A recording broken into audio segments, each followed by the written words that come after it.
नमस्कार मित्रों, आज हमारे साथ माननीय कानून मंत्री श्री रविशंकर प्रसाद जी हैं और आज एक बहुत ही अहम मुद्दे पे हम सब आपके सामने एकत्रित हुए हैं और मैं रिक्वेस्ट करूंगी माननीय मंत्री जी से कि वो इस प्रेस वार्ता को आगे बढ़ाएं प्लीज।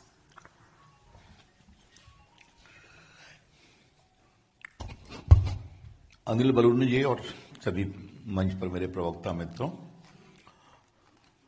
हम थोड़ा आपके सामने लेट से आए क्योंकि खेला की चर्चा तो महाराष्ट्र में बंगाल से होती है, लेकिन खेला महाराष्ट्र में भी चल रहा है। तो वहां के एटीएस की प्रेस कॉन्फ्रेंस थी, तो इन्होंने कहा देख लीजिए। तो मैं देख रहा था, लेकिन कमाल हुआ कि पुलिस के जो वरिष्ठ पदाधिकारी थे बोल करके बिना कोई सवाल लिए उठ गए। तो वो भी एक खेला ही है। आज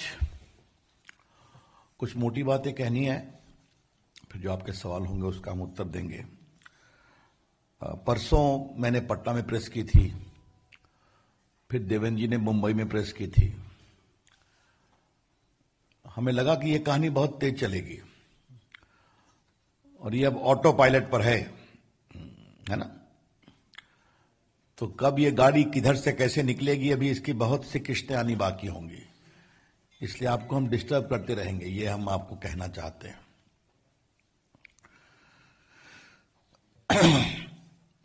महाराष्ट्र में मित्रों जो हो रहा है वो विकास नहीं है, वो वसूली है।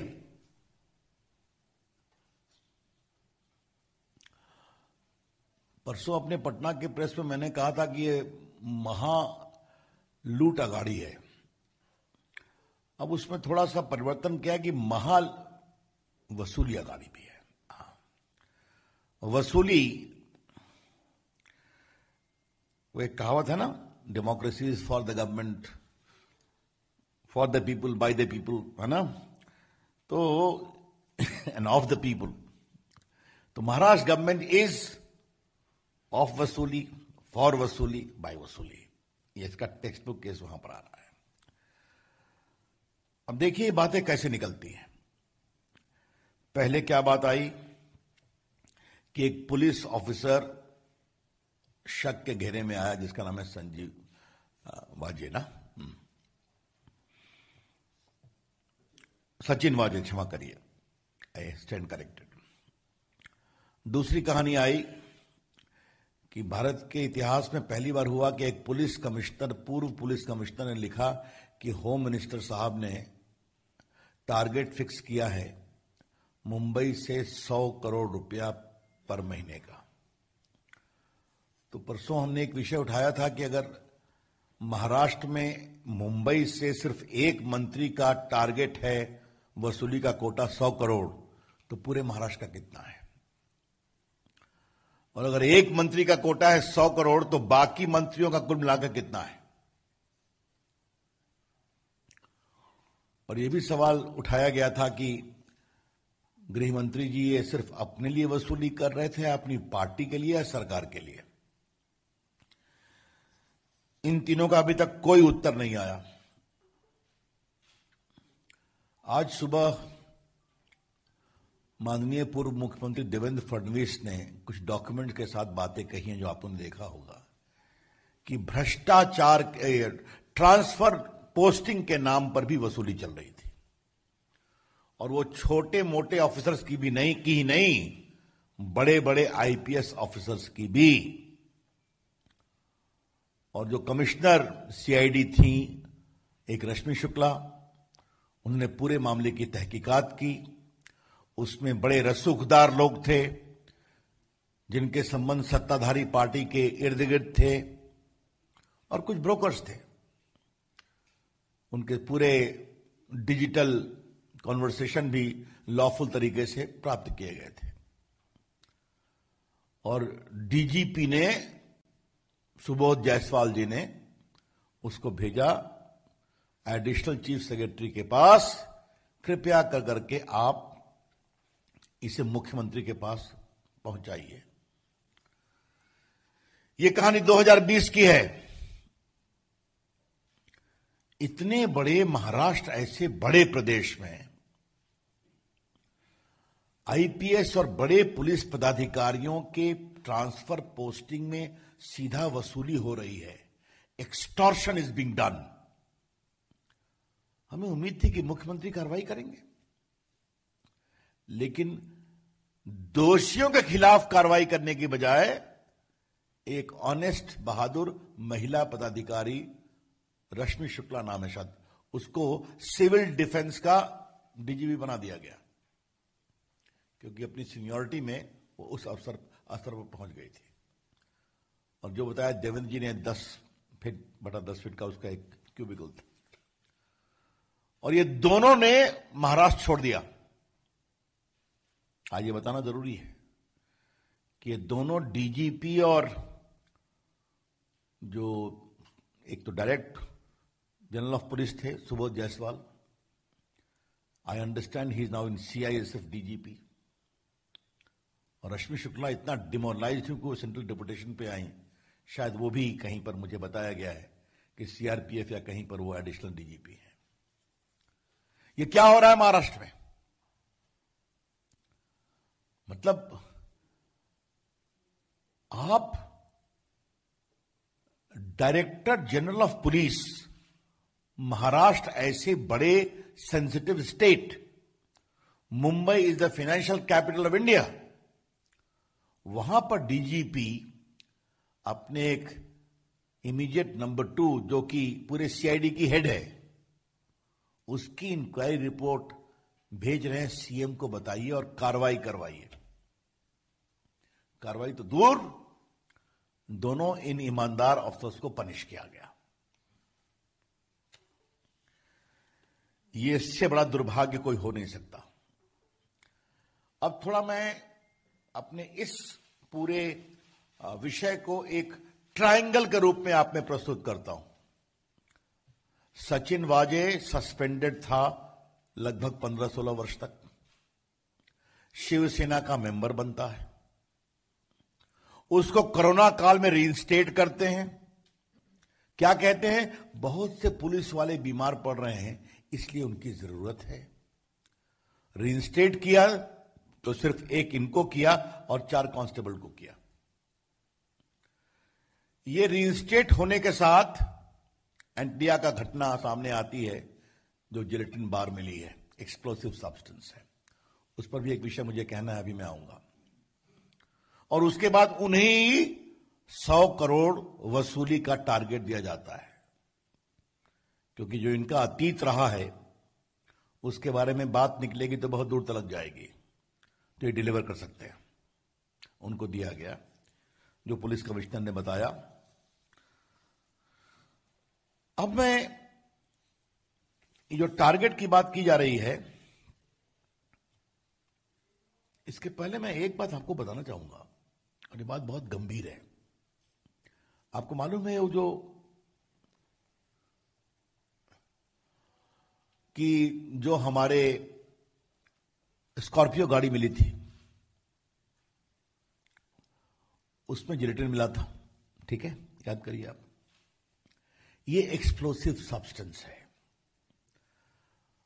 और नेशनल इन्वेस्टिगेटिव एजेंसी में ये एक शेड्यूल्ड ऑफेंस है कि कहीं पर अगर कोई एक्सप्लोसिव सब्सटेंस मिलता है तो उसकी जांच एनआईए करेगी। एनआईए उसकी जांच कर रही है, ठीक है। और एनआईए के सेक्शन 8 में एक बात का और प्रावधान है कि अगर कोई कनेक्टेड ऑफेंस होता है तो उसकी भी जांच एनआईए ही करेगी। ये जो उस गाड़ी का मालिक है, इसका नाम मनसुख हिरेन।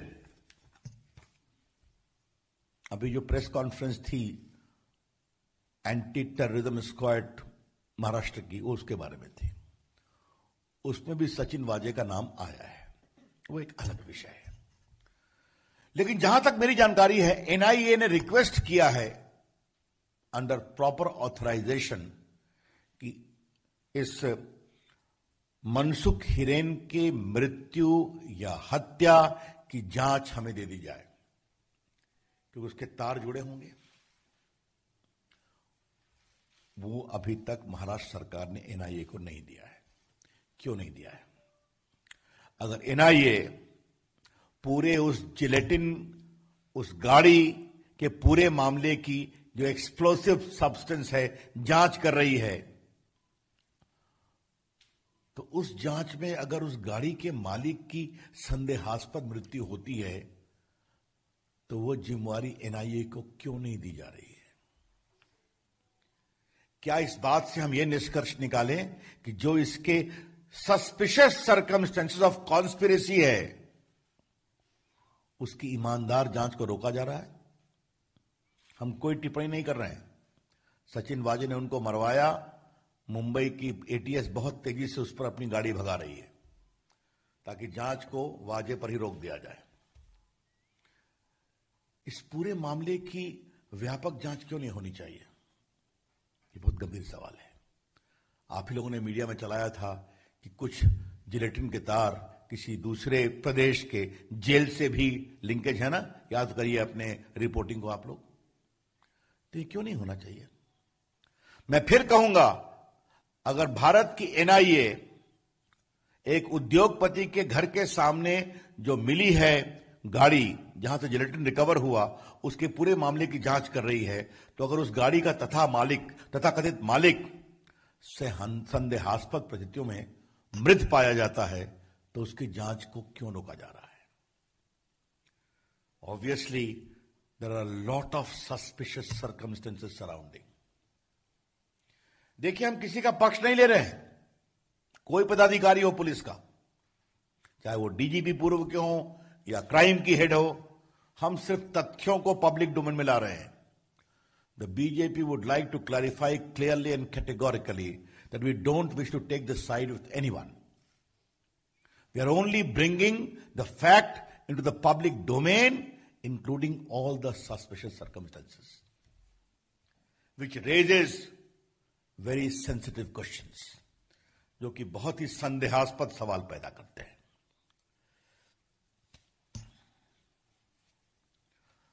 अब इससे एक और सवाल निकलता है, महाराष्ट्र सरकार को कौन चला रहा है? Who is running the show of Maharashtra? क्या is it the most confused government in the history of Maharashtra,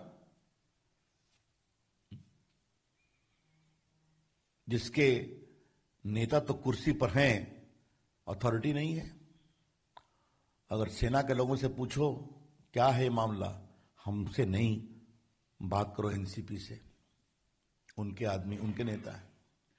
NCP से पूछो तो वो कहते हैं हमसे नहीं, मुख्यमंत्री को फैसला करना है। और कांग्रेस से पूछो, कहा ये दोनों बड़े पार्टनर हमारे हैं, दोनों मिलकर जल्दी फैसला करें। तो ये कौन सी अगाड़ी है? ये जो अगाड़ी तिगाड़ी पर खड़ी है, इसका डायरेक्शन क्या है? What is the political direction of this Agadi, Vasuli Agadi, standing upon three pillars, Tigadi of NCP, of Shiv Sena and Congress? ये कौन सा नाटक हो रहा है? महाराष्ट्र ऐसे प्रगतिशील बड़े प्रदेश को ये कौन सी पीड़ा में धकेल दिया गया? अब कुछ सवाल आदरणीय शरद पवार जी के बारे में आज कहना है। देश के बड़े नेता हैं, 4 बार मुख्यमंत्री रहे हैं, भारत सरकार के रक्षा मंत्री रहे हैं, विपक्ष के नेता हैं, और देश में उनका एक सियासी रसूख है। ही surely enjoys the political credibility. अब कल उनसे क्या बुलवा दिया गया भाई? शरद पवार जी की ऐसी क्या मजबूरी है कि देशमुख जी गृह मंत्री को इतना डिफेंड कर रहे हैं, वो भी गलत तरीके से? पहले कहा गया क्वारंटाइन में है, तो मालूम हुआ प्रेस कॉन्फ्रेंस कर रहे हैं। अब आप लोग इतने अनुभवी पत्रकार हैं, आप सबों ने कोरोना को देखा भी और झेला भी है। आप जरा हमें एक चीज बता दीजिए, अगर कोई व्यक्ति कोरोना से ग्रसित है जो अपने घर जा रहा है आइसोलेशन में, तो उसकी प्रेस में आप जाएंगे क्या? उसकी बाइट लेंगे क्या आप? ये क्या कहा जा रहा है भाई? और वो भी ऐसे गृह मंत्री जिन्होंने कोई कोरोना किट भी नहीं पहना हुआ था, याद है ना?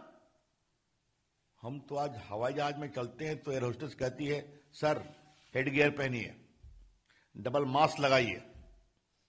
कुछ लोग किट पहनाती है और एयरपोर्ट उतरिए तो वहां डब्बे में डाल दीजिए। और यहां स्वनाम धन्य गृह मंत्री अनिल देशमुख जी नागपुर के अस्पताल में भर्ती हैं, कोरोना से पीड़ित हैं, होम आइसोलेशन में जा रहे हैं और प्रेस कर रहे हैं और पत्रकार खड़े हैं उनके सामने में। कमाल है भाई, किसे मूर्ख बनाया जा रहा है? इस सवाल का जवाब तो शरद पवार को देना पड़ेगा। अब बाकी तो देवेंद्र जी बोल चुके हैं, तो मैं क्या बताऊं कि मुंबई की पुलिस, सब लोग जेड प्लस के हैं, जितने 5-7 लोग, उनके पूरा मूवमेंट वो रिकॉर्ड करते हैं। खैर हम लोग जेड प्लस में नहीं हूं मैं तो ऐसे भी, लेकिन हमारे लिए भी सीआरपीएफ की सुरक्षा है, हमारे सारे मूवमेंट को वो ट्रैक करते हैं। मैं कहां जा रहा हूं? तो आप सह्याद्री गेस्ट हाउस जा रहे हैं, अब बाकी जा रहे हैं, और आप जो हैं, ये तो आप लोगों को मैं दिखाना चाहूंगा, ये बड़ा रोचक मामला है। I hope I have got the copy. ये देखिए, प्राइवेट प्लेन से नागपुर से उड़ रहे हैं। हाँ, सीधा कर दें? लीजिए साहब, इसमें पायलट का लीजिए। मैं पायलट का नाम क्या पढ़ूं? Passenger number 1 honourable Shri Anil Deshmukh है। ये नागपुर हवाई अड्डे का पूरा। तो शरद पवार जी क्या बोल रहे हैं आप?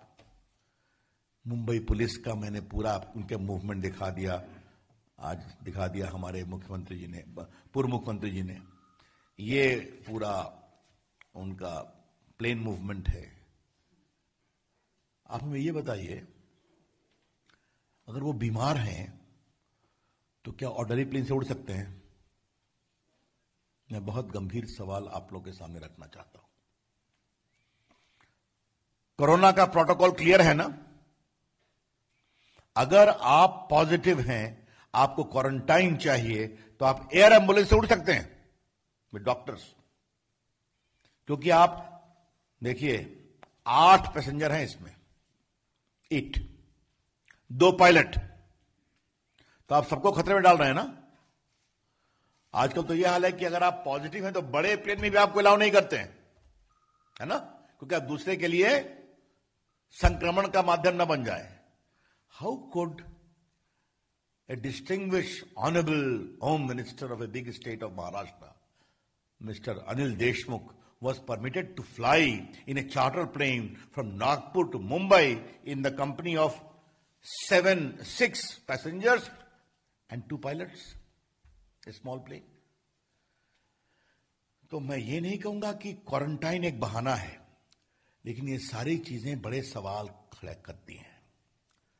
तो शरद पवार जी, आप ये सब क्यों बोल गए भाई? आपकी जो क्रेडिबिलिटी है ना, आप बड़े नेता हैं, हम लोग भी आपकी इज्जत करते हैं। तो फिर कहूंगा, शरद पवार जी कृपया करके देश को आप ये ज्ञान दें कि ऐसा क्या दबाव था कि आपको गलत तथ्यों के आधार पर अपने गृह राज्य मंत्री को डिफेंड करना पड़ा, गृह मंत्री को डिफेंड करना पड़ा महाराष्ट्र सरकार के। अब शरद पवार जी की प्रतिष्ठा को कैसे रेस्टोर किया जाए, ये हमको भी चिंता है, क्योंकि देश के बड़े नेता हैं वो। तो ऐसा हमें लगता है कि शरद पवार जी की जो 2 दिनों में राजनीतिक साख पर जो बहुत बड़ा धब्बा लगा है, उसका एकमात्र रास्ता है, शरद पवार जी आप कृपया करके अनिल देशमुख जी का इस्तीफा कराएं। I would very respectfully urge Shri Sharad Pawar ji, who is a very senior public figure of the country, having adorned the office of Chief Minister of Maharashtra 4 times, the Defense Minister of India, the leader of opposition in the Lok Sabha. minister for more than 10 years in the UPA government, 10 years in UPA government. A serious dent has been caused to his political credibility by the patent falsehood which he was made to speak about the illness and non-availability of Mr. Anil Deshmukh. In a democracy of the size of India, surely we would like his credibility to be restored. And I believe the only way it can be restored is that Mr. Sharad Pawar ji kindly use your authority to make Mr. Anil Deshmukh resign. That's the only way your credibility would be restored. मित्रों, मुझे एक अंतिम बात आपसे कहनी है. और वो है कि हम कुछ भी कहते हैं तो महाअघाड़ी को गिराने की साजिश है ना? महाअघाड़ी को बदनाम करने की साजिश है. याद होगा कि साधु पालाधार में उनको मारा गया था. याद होगा आपको, पुणे के नजदीक बुरी तरह से मारा गया था. देश में बहुत चिंता हुई थी. उस पर डिमांड किया इंक्वायरी होनी चाहिए. आघाड़ी की सरकार को बदनाम करने की कोशिश है. पुलिस ने कोई कार्रवाई नहीं की. आपको याद होगा. आपको याद होगा कि एक नेवी का एक ऑफिसर को बुरी तरह से मारा गया था. एक्स नेवी ऑफिसर शिवसेना के गुण शर्मा जी को. वो विषय राष्ट्र में उठा. हमारी महाअघाड़ी सरकार को बदनाम करने की कोशिश है. सुशांत सिंह राजपूत के दुर्भाग्यपूर्ण आत्महत्या को लेकर देश में एक जबरदस्त गुस्सा था. उसका मामला चल रहा था. तो महाअघाड़ी सरकार को गिराने की कोशिश है. आपको याद होगा कि दो मंत्रियों को लेकर काफी विषय आया था. एक धनंजय मुंडे हैं और दूसरा कौन है? संजय राठौड़. अब वो विषय क्या था मुझे आपको बताने की जरूरत नहीं, आप सभी जानते हैं. वो विषय उठाया गया, हमारी महाअघाड़ी सरकार को गिराने की कोशिश है. अब जब भ्रष्टाचार का विषय उठाया जा रहा है तो फिर वही तर्क दिया जा रहा है. भाई, आपकी महाअघाड़ी इतनी कमजोर है क्या? आप लूट करेंगे, आप वसूली करेंगे, आप 100 करोड़ का टारगेट रखेंगे. एक असिस्टेंट पुलिस इंस्पेक्टर को, जिसका क्रिमिनल रिकॉर्ड है, आज उनका एटीएस भी कह रहा है, उसको क्या कहा था उद्धव ठाकरे ने? डिफेंड किया था ना, याद करिए, 20 दिन पहले विधानसभा में. ये आरोप लगाने से कोई बात नहीं बनती है. ये मैंने पहली बार देखा है कि एक असिस्टेंट पुलिस इंस्पेक्टर को डिफेंड मुख्यमंत्री कर रहे हैं. जिनको डीएसपी एडवाइस डिफेंड करता, वो भी नहीं करता. और उस असिस्टेंट पुलिस इंस्पेक्टर को क्राइम का हेड बना दिया गया. तो भी कुछ नहीं. ट्रांसफर पोस्टिंग में एक रैकेट है, वो भी कहो. बड़े अधिकारी कहते हैं. तो हमारी अघाड़ी की सरकार को गिराने की कोशिश की जा रही है. मैं फिर रिपीट करूंगा, mister Uddhav Thackeray's government has lost the moral authority to govern. Uddhav Thackeray की सरकार शासन का नैतिक अधिकार खो चुकी है. यह सिर्फ वसूली की महाअघाड़ी है, उत्तरदायित्व और शासन की नहीं है. That's all from my side, friends. Open to questions.